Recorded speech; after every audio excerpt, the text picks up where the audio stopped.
Good afternoon बच्चों। अभी देखिए हम लोग आज की कक्षा में मैथ का जादू फिर से देखते हैं दोबारा, ठीक है? तो अभी जो जादू देखने जा रहे हैं उस जादू का पहला भाग है कि आंसर देखिए इसमें हम पहले ही लिख लिए इस कागज में, दिख रहा है ना?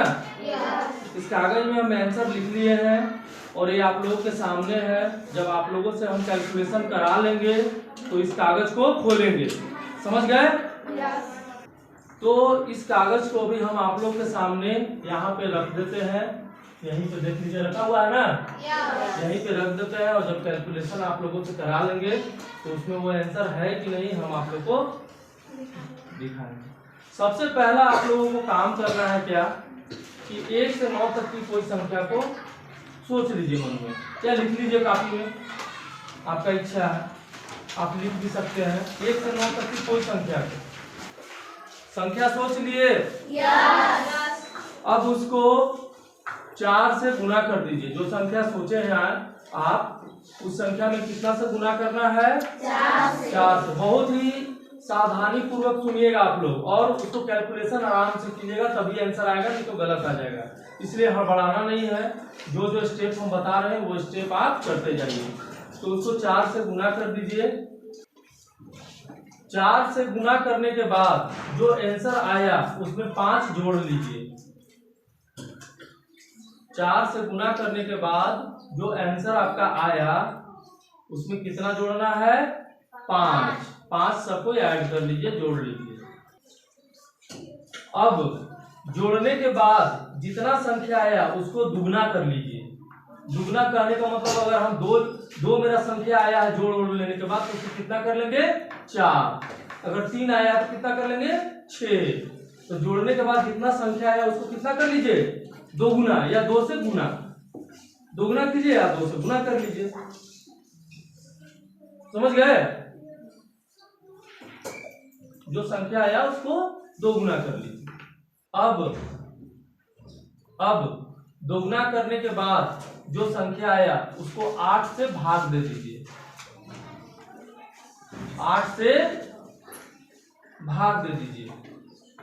जो संख्या आया उसको हम क्या करेंगे? 8 से भाग दे देंगे। दे दीजिए।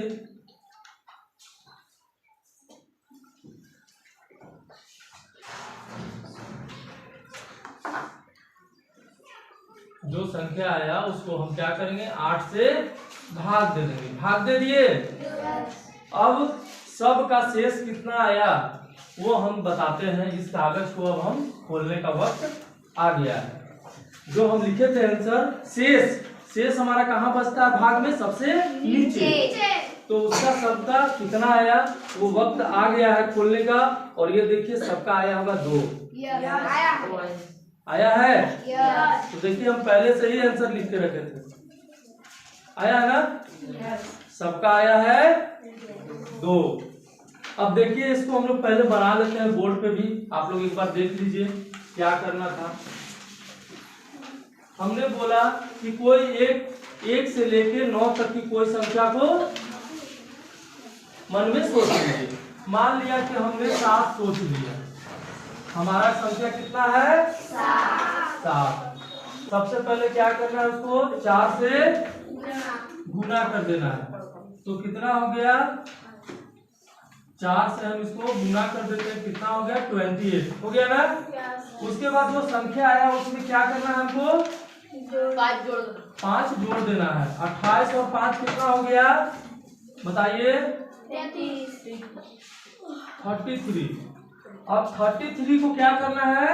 दोगुना कर देना है। जो संख्या मेरा आया कैलकुलेशन से उसको क्या करना है? दुगुना करना है। तो 33 गुना कितना होता है? 66। अब ये जो 66 आया उसको हमने क्या बोला कि 8 से आप उसको भाग दे दीजिए। तो 8 से हम उसको भाग दे देते हैं 66 को। 4 32, 8 5 40, 8 6 48, 8 7 56, 8 28 64। अब देखिए 6 में से 4 गया, कितना बचा? 2। और 6 में से 6 गया, क्या बचा? 0। तो हमने क्या बोला कि शेषफल कितना आएगा उसका? 2 आएगा। ये हमारा शेषफल है। मतलब हमने जो आंसर आपको बताया वो क्या हुआ? सही है ना? तो आप लोगों को समझ में आ गया? तो हम लोगों को क्या करना है? मैथ से भागना नहीं है, मैथ के मैजिक का खेल खेलना है और मैथ से डरना नहीं है और अच्छे से बनाना है। समझ गए? तो सबों को अच्छा लगा ना? Thank you.